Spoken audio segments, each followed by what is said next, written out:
So, you want to become a published writer in composition studies. Getting published in a composition studies journal can seem like a pretty impossible task if you don't even know where to start. How can you play the game if you don't know the rules? I'm Luz, I'm an English student in my last year of college, and I'd like to help demystify the composition studies article writing process a bit and talk to you about some of the helpful tips that I've learned along the way. Here's how to get published in the field of composition studies.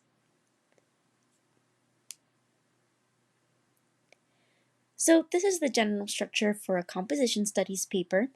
To give you your first bit of context, in general, composition studies articles flow similarly to most academic papers, starting with a title and an abstract before going into the introduction. Then the methods and results are discussed, and finally there is some kind of discussion or conclusion. Not all of these elements are always present or even in the same order, but make sure that it truly makes sense for your article if you are intentionally choosing to modify or omit one of these. For a publishable paper, you're going to want to follow these guidelines while also maintaining a personal sense of style, which is a priority in the field of composition studies. You're also going to want to establish a what now or call to action for your reader to take with them. Now, before we start talking about each of these sections, I wanted to highlight a couple of the themes you will notice. The first is that you're of course going to want to use formal academic language throughout.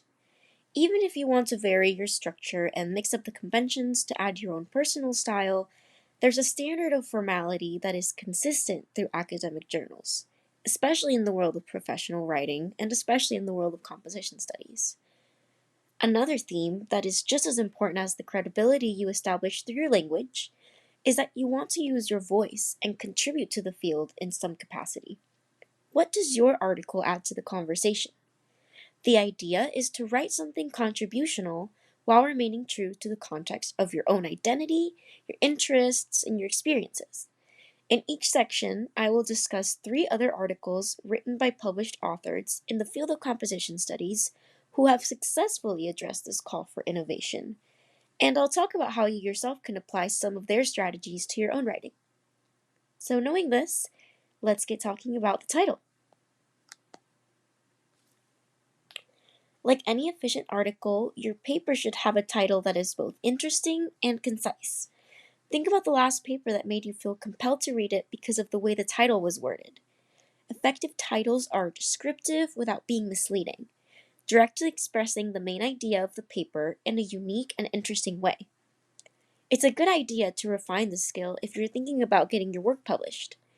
One way to do this is to come up with 3 to 5 different title possibilities for every paper that you write. This will not only help you brainstorm a stronger title, but it will also help you practice and feel more confident about this underrated skill. Let's take a look at the titles of the 3 articles we will look at today. So I want to start with my favorite of the 3 titles. It's written by Andrea Riley Mugovets, Developing a Relational Scholarly Practice, Snakes, Dreams, and Grandmothers. It perfectly encapsulates everything that she talks about in a way that makes you want to find out more. What do snakes, dreams, and grandmothers have to do with writing? How do they even remotely relate to scholarly practice? It raises intriguing questions for the reader while accomplishing its purpose as a clear and concise title. Kevin Rosen takes a more traditional approach, titling his article Tracing Trajectories of Practice, Repurposing in One Student's Developing Disciplinary Writing Processes. Again, you can tell exactly what this one is about, and for me as the reader, there are bonus points for a title that uses some thoughtfully placed alliteration. Finally, true to the topic of her article, Helen Sword gets her point across stylishly in 8 words, packing meaning into every single word she has chosen. Writing Higher Education Differently, a manifesto on style. This title uses precise diction, both telling you what she is proposing and giving a hint to the means by which she could carry it out. As seen in all 3 instances, a good title gets the job done while hooking your reader with a writing technique of choice. Next, Here's what you'll want to keep in mind when writing your abstract.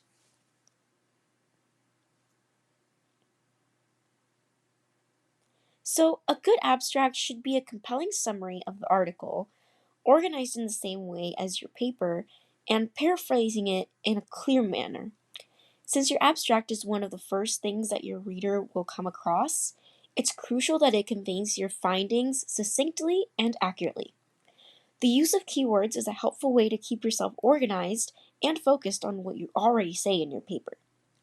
To give you a better idea, let's take a look at Rosen's abstract. Oops. So this will be on the right side here.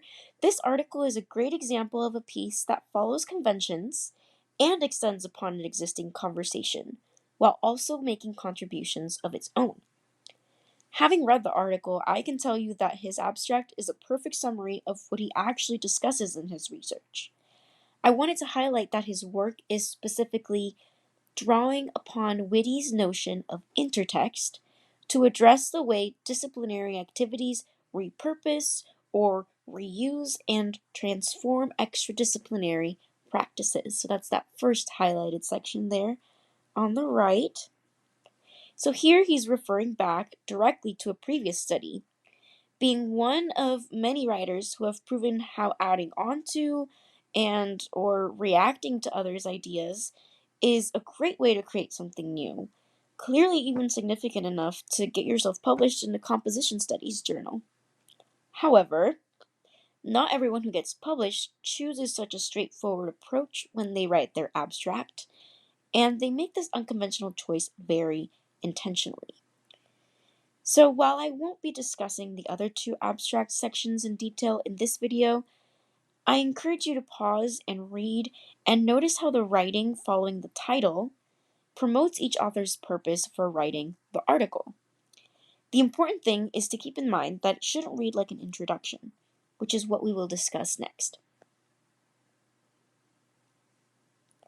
An effective introduction is engaging yet informative, helping to draw your reader in while giving them the necessary context to understand your research.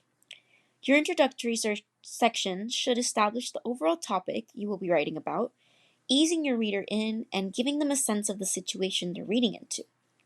A good way to do this is to create a narrative that highlights your main claim. So let's take a look at how Mukovets introduces her topic. This is one of Mukovets' introductory paragraphs. The section as a whole is much longer than this, and in fact, her whole paper is written with a more unconventional structure and pace than what is usually published. However, it's important to know that, true to her indigenous heritage, she's communicating meaning in a way that makes her point apparent, even if it's not always direct. Her being published is a testament to her very own claim that writing studies need to diversify, especially in terms of the styles of writing that they considered acceptable. In the introduction, she says, "Relatives, I'm going to tell you some stories about my relationship with snakes. These stories are snake stories and are used to theorize a relational scholarly practice that draws from the decolonial option in cultural and indigenous rhetorics." She also makes a point to mention and explain her obsession with relationality, as she refers to it, and its crucial role in knowledge making. Here, she's clearly defining her purpose, and it's something that she repeats at certain points throughout her paper, and which proves helpful for the reader, since there are times when her writing can become very abstract. Much like a description label next to a work of art at a gallery, the abstract and introduction can provide a meaningful context to aid your reader in navigating the topic you're inviting them to explore. This can be in the form of telling a central story, showing statistics, or even giving historical background on the matter. Then, after getting the audience to feel invested through your introduction, traditionally you're going to want to present your research methods next. In composition studies in particular, methods can be a fairly broad term. This can be anything from presenting your findings after conducting a case study to telling personal anecdotes that illustrate your claims. Ultimately, it's up to your own personal style as a writer, as well as, of course, the content that you want to frame. But let's see what Sword decided to use as her method of defining stylish writing. Contributing to her point about the importance of style, she writes two drastically different versions of the same article. The first is considered quite conventional, while the second is much more stylish and therefore effective. In the first one, she lays out her criteria well enough, which is the criteria you'll see on the left. So she lays that out well enough. But the second one proves to be much more informative and inspiring through being intentional with its use of imagery and other literary devices. So, by juxtaposing these two approaches, Sword lays out her method of using her own flexibility in writing as evidence for her claims on style, proving that while she's just as capable of producing a perfectly good, bland, and conventional piece of writing, she'd rather not, and neither should you. She explains how, according to her 10-point academic style scale, which you saw on the previous slide, the version of her article, which you would have just read, the first version, earns a score of 0. She sought to produce an academic excerpt that is bland and conventional, rather than blatantly satirical, an exemplary model of safe academic prose. By contrast, the second version aims to achieve a 10 on the same scale. She also warns us to keep in mind that the 10 features described represent stylistic strategies rather than hard and fast rules or even guidelines. It's important to know the most stylish academic writers are those who follow no fixed stars but chart their own adventurous course. In the end, any format is fair game as long as your methods explain the design of the study, they establish the subjects and tools you will be writing about, and they need to walk the reader through the process of your findings, of course. You can then discuss your results. The best way to go about this is to assess and discuss your findings in a more concrete way. Rather than describing the process, use the results to try to ground your research and establish a claim about the hypothesis of your paper. You may want to present this as an unbiased analysis rather than an interpretation. An interpretation will play a much greater role if you decide to include a personal discussion of the topic throughout your writing. For Mukovets, for example, the anecdotal flow of her paper makes it so that there are results woven throughout the stories that she tells. The stories in themselves are proposed as evidence, going back to the importance of relational scholarly practices and indigenous knowledge. Still, in the last few lines of her article, Mukovets ties together her fear of snakes, her indigenous background, and her involvement in rhetorical studies. Immediately after telling her last story, she says, "This is what I hope for the next generation. That they may learn from the previous generation, to identify our baggage and trauma, and learn from our lived experiences, but do not feel compelled to carry that trauma. In many ways, I have the same hope for the discipline of rhetoric and composition as well.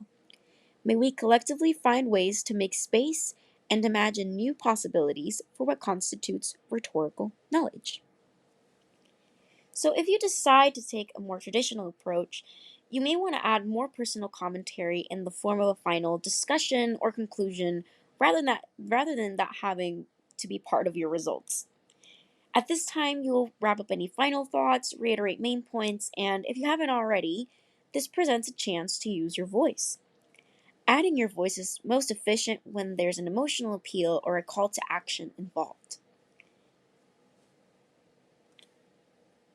In this excerpt, Rosen informs us that by analyzing the writing practices of his subject, Lindsay, he has come to a few conclusions about the field and would like to argue for increased theoretical, methodological, and pedagogical attention to the discursive practices that persons recruit and reinvigorate across multiple engagements with reading, writing, making, and doing. This is a statement taken from his abstract and reflected clearly here in his discussion, where he asks, What does attending closely and carefully to the repurposing of discursive practices across activities bring to our understanding of disciplinary involvement? Doing so, I argue, renders visible the enormously complex aggregation of practices that inform the production of disciplinary writing processes, and thus illuminates how Lindsay's writing process is enriched and enhanced by a variety of outside practices. To break it down for you, by studying Lindsay's academic writing and comparing it with the practices of keeping a prayer journal or engaging in visual arts, Rosen concludes that there are valuable practices outside of academics that are rich in terms of what they can contribute to one's writing. Lindsay's verse copying was more than a religious exercise, it was a writing one too, and you can see the traces of it all the way into her academic writing. You should try to do the same and draw as many unique experiences from your own interests to rope into your writing. So, throughout composition studies, we can see the importance of style and how having a unique voice is a more desirable quality in a published writer than you might think. This is why, before I wrap this up, I wanted to highlight how important it is that you develop your own style of writing rather than conform to what is out there. We have seen from excerpts in this presentation that not all articles are as clean and methodical as Rosen's.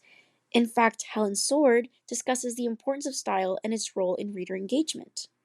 By doing so, she encourages readers to push at the edges of the field to discover something new, much like Mukovets in her own quest to decolonize rhetorical studies. As her piece emphasizes, to stand out, your style and voice as an individual must be just as compelling as the content you're writing about. Don't be afraid to use visuals and metaphors to prove a point. Now go forth and try your own hand at it. Thanks for watching.